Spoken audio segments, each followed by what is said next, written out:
Allez, comment analyser le contexte d'une fin de session US et bien sûr la trader. Cette vidéo s'adresse vraiment à toutes les personnes qui peuvent pas trader la session US, mais qui peuvent par exemple trader à partir de 20h30 jusqu'à 22h la fin de la session US et comment définir un contexte, comment euh, faire en sorte en fait de prendre la bonne décision, comment faire pour ne pas être contre le flux, quelle stratégie il faut adopter, etc., etc.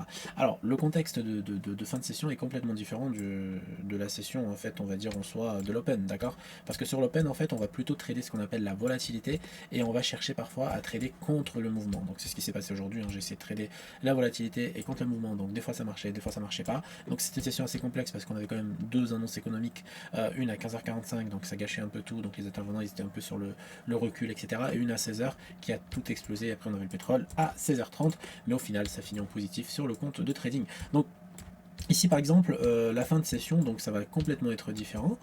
Comment je vais interpréter ça? Donc hop, ça on va le virer parce que c'était l'analyse de cet après-midi. Donc nous en fait, ce qu'on peut observer, donc on va rapidement aller sur le graphique à main, d'accord.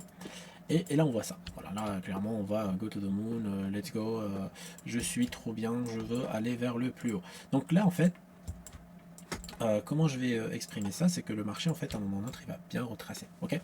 Alors, les retracements se font toujours sur de level algorithmique et en déséquilibre. Donc on voit ici par exemple déséquilibre. Ok, on a un marché qui est plutôt en extension, en forte extension.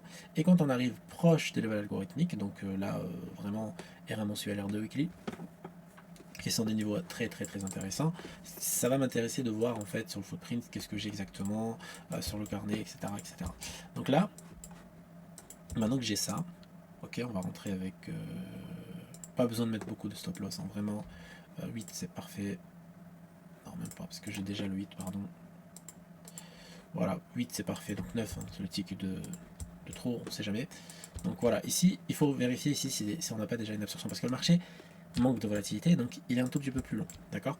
Et donc, qu'est-ce qui va se passer? Il va se passer que ben, si je veux rentrer en position, il faudrait que je sois agressif avec un stop loss au-dessus. Ok, donc là je vois du déséquilibre, là je vois une zone de valeur, donc je peux essayer de me placer sur la zone de valeur comme ça, sur une bougie en cours, sur une divergence, ici on voit bien la divergence, hein, par rapport au delta qui est négatif, il est positif, sauf que là il y a une absorption, ça veut dire que les acheteurs se font absorber, regardez le delta il est positif, mais la bougie en fait, en deux ticks elle passe négatif, regardez là il va faire un tick ici, on a le déséquilibre ici, on a le prime 0 ici. Donc vraiment là, on a une opportunité assez safe, je pense. On le voit sur le M1. On le voit clairement ici qu'on a eu un tout petit retournement, on a une divergence de volume, etc. Donc là, on va y aller sévère. Dès qu'on est exécuté, vous allez voir que les 200 $ là, ça va être rapide. Vraiment, 150 à 200 $, ça va être ultra rapide. Et ça, c'est vraiment le setup pour les personnes en fait qui travaillent, que malheureusement ils peuvent pas se libérer. Vous voyez, on est exécuté, mais vu que le marché il est long, il a le temps de faire les choses, etc.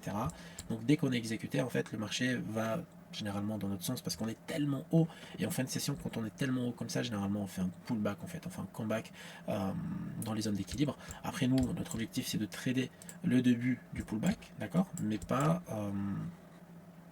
le pullback entier parce que ça ne sert à rien avec Apex ou avec d'autres propres firmes. Il faut avoir le quantity trading, c'est à dire qu'on est là pour gagner sur un compte à 25 000, donc là c'est un compte à 25 000 à peu près 150 à 200 $ tous les jours. Voilà. 150 à 200 $ tous les jours.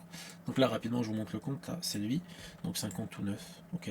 Net liquidation. Donc actuellement, on est à 24 996 parce qu'on s'est fait exécuter. Donc on a eu ce qu'on appelle une commission. Ok. Et là, en fait, vous allez voir que bah, ça passe négatif, positif sur le total PNL actuel en cours. Allez, dépêche-toi. C'est long. C'est très très très long. Voilà, vous voyez, plus 25. Voilà, donc voilà, on est déjà à plus 100 $. Donc le mieux c'est de sortir à partir de 150 $, c'est-à-dire se mettre à BE à plus 150 $ tout simplement et aller chercher un maximum de 300 derrière. C'est assez safe, hein. Franchement c'est assez safe parfois les fins de session parce que c'est tellement simple de voir l'opportunité qu'on essaye vraiment de se concentrer. Voilà, plus 175, donc vraiment regardez, hop, voilà, je me suis mis à plus 150 et regardez j'ai pris 150 à 142 parce qu'il y a la commission et le tick de spread, mais vraiment en plus là on est un signal assez safe pour aller chercher vraiment peut-être d'autres zones clés et on le voit sur le M1 ici, ok, c'est vraiment pas mal.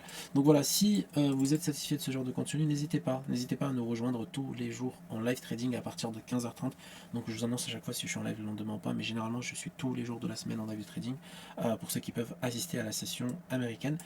Sinon j'essaierai de faire des lives aussi de fin de session, mais c'est beaucoup plus long. Vous voyez c'est beaucoup plus long. Donc on a une confirmation, on a une divergence, on a une absorption. Regardez ici, 24 de delta positif, 8824 de volume, ce qui est assez incroyable. Mais on a une absorption. Les vendeurs ont absorbé les acheteurs pour le moment. Et vous voyez, sur une simple bougie, on a déjà pris notre argent sur ce mouvement. Si ce genre de contenu t'a plu, n'hésite pas à mettre un petit like et un petit commentaire. Et on se retrouve demain en live, si tu es chaud, sinon tous les jours 15h30, pour me voir trader sur des comptes réels.